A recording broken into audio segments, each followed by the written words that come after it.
Well, hello there, everyone. You guys have probably been wondering. Many of you probably thought the bigs just went up and dropped dead, but I'm still here. Now, I figured, long time ago, I haven't posted anything almost since last November.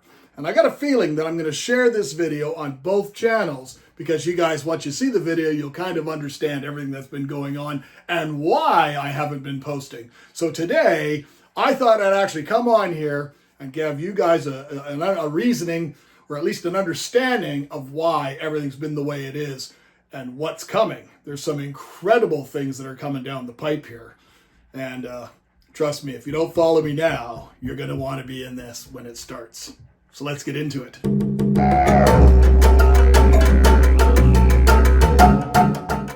All right, so if we're going to actually start, let's actually start back at November. I went to Africa in November, and I made a video on the Fish Channel telling you guys that I was going to Africa, and I have all these amazing things that were going to happen in Africa, and I was going to do so many things on the plane rides, because literally I went from my house, I went like 2.5 hours the wrong direction, and like 10, 12 hours the other direction, and then like 12 hours down to Cape Town, South Africa.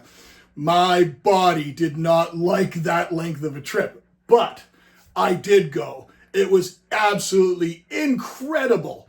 And the stuff that I've got to share with you guys is equally incredible. Like, if you've never been to like somewhere that far away, just to see how vastly different everything is, from just the things you find under by flipping a rock, or the aquatic life, or everything. Honestly, I've got footage for both channels, and I've got a lot of it, because we did things every single day was packed. We're coming up with that. I've got videos of all sorts of other things. There's been multiple aquarium trips, multiple fish conventions, multiple things. I bet you right now, probably in the can, I've probably got about 50 videos ready to go. Not in the can, meaning I still have to edit them and get them ready for you guys. But there's a lot more to the story. And you guys, you're looking at the stuff behind me. You guys have never seen any of this. There's literally stuff in every single direction around me in this space. And this space used to be the old nerd room, the Star Wars room. We did that one little video about it. But I haven't done anything with it. And the stuff has just been coming fast and furious for something that's coming up down the road. And this is all part and parcel as to why both channels have not had any videos.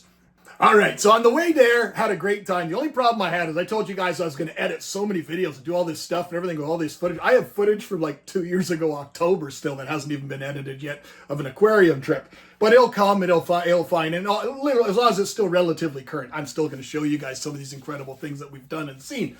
But what transpired is, literally, there's not any plugs in airports anymore. So I was fully charged, ready to go, and then the plug on my plane over from Calgary, Alberta, Canada, all the way to the Netherlands, my plug didn't work, even though I had my adapter.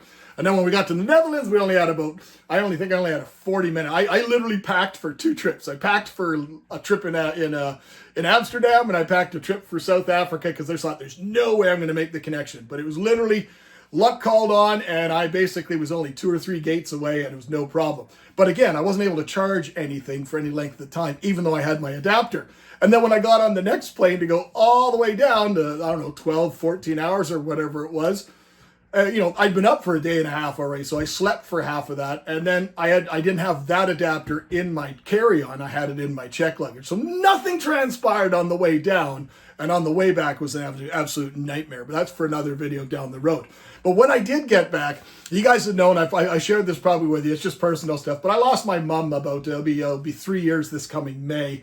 And, if you've ever lost a loved one, not like an immediate family member, a mother or a father, it's very, very challenging, and it's very, very hard to get over. So like I've dealt with a lot of personal struggles since losing my mom, but my dad's health has been not bad, and I'm my dad's primary guy. So like if anything he needs, I'm there for him. We had to move him twice. Now he's in a nursing home, and he's doing great, and everything's starting to finally balance out in life. But basically that's what transpired. I had some health issues myself, a lot of stress, a lot of issues going on, and then I was dealing with my father, because I have a brother that lives in Bogota, Colombia. I have a sister that lives way on the other side of Canada, and basically it all fell to me, and I welcomed it, because my dad, which I'll talk to you guys down the road in a future video, but my dad is the one that basically gave me that seed that brought all this to fruition. Everything nature, everything fish, all this is all due to my father. Absolutely every aspect of it. So I will give him absolutely every ounce of my being until the day he passes. You know, my dad is that important to me. And to me, so basically, now we are here today. And you guys have been wondering what's been going on, what happened with Biggs, is he coming back? Yes, we're coming back. And I've kind of shown you some things behind me all over it, but literally every single wall, floor to ceiling here behind me is filled with stuff. And it's a lot of it is kind of temporary enclosures. A lot of it is new enclosures that I've built. I'll be truthful, I didn't film a lot of those type of builds. I just didn't have the time. But there's so many insanely cool animals here. And I got to show you something else before we go even further. Let's go take a peek. So even though it looks like maybe not much has happened in the fish room, we've moved some fish around. We got some really, really cool fish that you might not know anything about. You know, you'll notice these little random signs. We're going away today, and so I just got a good friend of my daughter and her boyfriend are going to be taking care of everything. So I've left little portions and little notes everywhere for everybody to take care of it. But nothing else has happened with that tank. It's in the garage. It's half built, and that plant wall, it's half built, but there just hasn't been the time. This isn't the only thing I wanted to show you. You guys, there's some stuff that's just crazy stuff. All right, you guys remember this section here. This is at the bottom of my stairs. My fish room there is just to the right. But this is my daughter's and my vivarium plant section. We still have a fish tank in the kind of the family room and this has been growing by leaps and bounds as well. But this is where the big fish tank's supposed to go. The whole basement was developed around this space. So this was originally in the fish room, and then it outgrew the fish room. Then it went in my wife's laundry room, and that, trust me, that wasn't a good idea. She did not like that idea whatsoever. And now we've got reptiles out here. We got fish out here. There's all sorts of stuff. There's dart frogs out here, stuff you guys don't even know about. But all this stuff has to go before we can do the big tank. We've got the glass, we've got the wood, we've got the epoxy. We're good to go on the big tank, but what are we going to do? Because, you know, it looks like this here, but the other side of the room is absolutely chaos with stuff piled absolutely everywhere. So something's going to have to happen. So how are we going to solve this problem? You can tell we're in fall right now. Today's actually an abnormally warm day. So the grass is still green. Everything's looking good.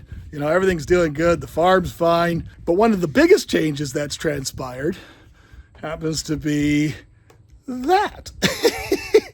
I wonder what that could be.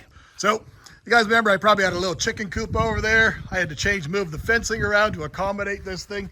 This building is just shy of 800 square feet. And the reason it's exactly that size is that's the biggest size I could make with a normal building permit from my RM that I could build, short of getting architectural drawings and endorsed. So this one here, my building permit cost me, I don't know, about $1,000, $1,500 by the time it was all said and done. But if I went the 1 square foot over whatever the amount was that took me over the limit, then it would have been probably another $4,500. So this building's about 800 square feet. It's 16 feet wide by about 48 feet long.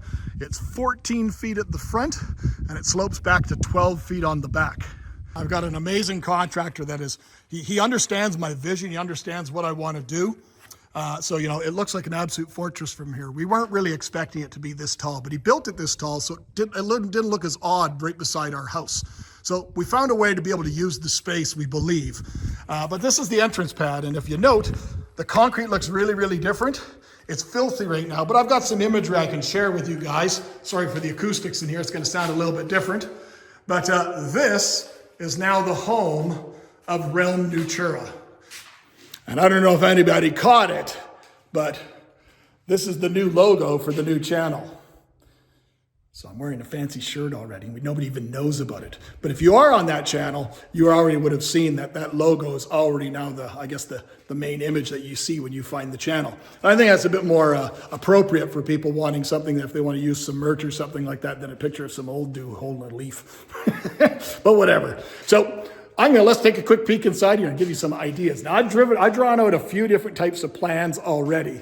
And some things I really liked about it and some things I didn't like. But I want to kind of give you guys a breakdown of my ideas of what I want to do with this building. But remember I was telling you about the concrete? I'm going to show you better images and stuff like that. But this concrete floor is absolutely the coup de grace. Like it's all, the concrete was all stained and dyed. And it had 3 other colors added to it. And it's fully textured like natural weather-worn stone. And I really, really wanted to go that look for a very set reason. This is Realm Natura. I wanted everything to be focused on that sort of nature-inspired look. This floor is heated by radiant heat. So this section over here will be the boiler and the fridge and the sinks, and this will be kind of the utility area. But we're gonna get to that in a second. But the minute you're gonna walk through this door, you see those two boards there sitting there?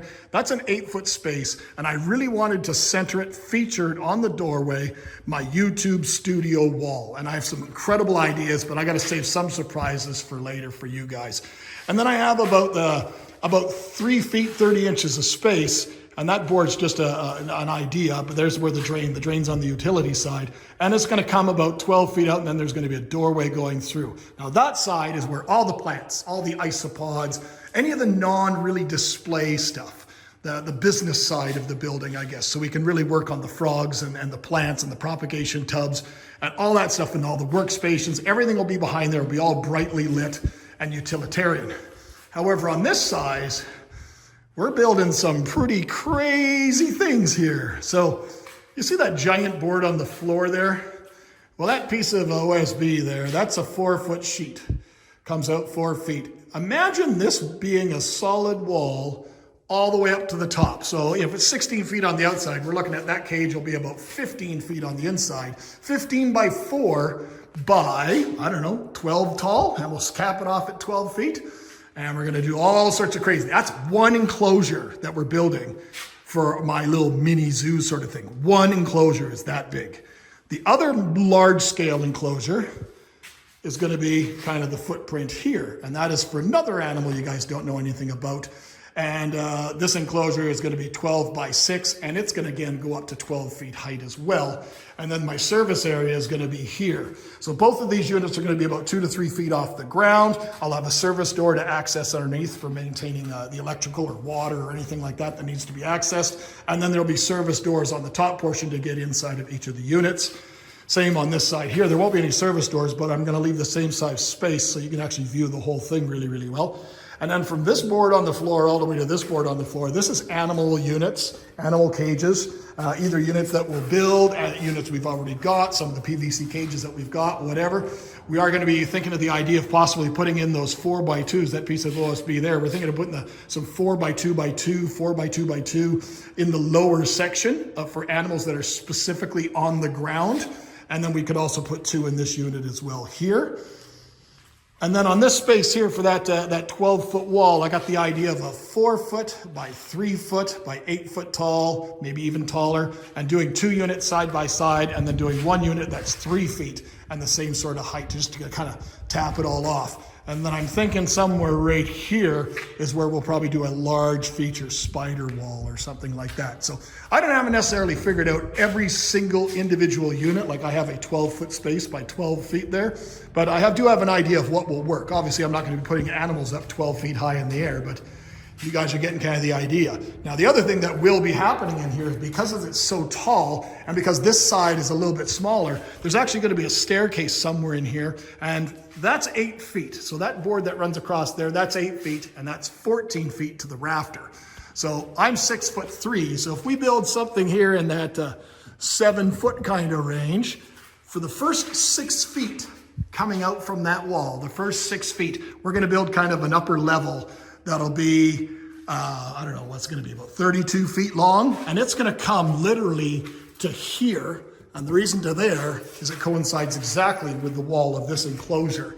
And then it's gonna go all the way across and then stairs down. And we'll be able to use that for maybe something that likes a little bit more warmth, or something, something a little bit different, or packing materials or whatever, but we'll have all that extra space we may as well unit.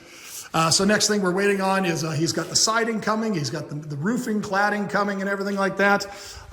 We're making it look like a really nice portion addition to the house. We're not just doing a general steel building, as you can tell. And then the next step was I've got to get the air conditioners, I got to get the HRV, and we got to get electrical out to here.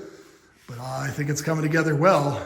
But once we can start getting stuff out here, and hopefully we can long before winter, because all I got to do is get electrical, then we can set up the boiler as soon as it's ready to go. And then I can be in here doing stuff. And then we're gonna spray foam the entire building to whatever R value we need for our climate here. I don't know, the whole building's gonna be spray foamed. And then by then, that means we can do anything we want. So the ducting for the ventilation for the HRV and the AC will probably run along the roof line somewhere there, in between the walls. Then we'll put some ceiling fans in there and some ceiling fans over here. But I can't tell you guys how incredibly stoked I am. So there you have it. Hope you guys will forgive me. I've been busy. But I got to view it as, you look at all those monster YouTube channels, some of the incredible legends that are out there. If you're going to go and do, you got to do something big. And my last name is Biggs. That's pretty much the only way I know how to do anything. What YouTuber in their right mind goes and builds a fortress that size to house their animal collection when they don't even have, they just have, 1,500 subscribers on that channel? This guy.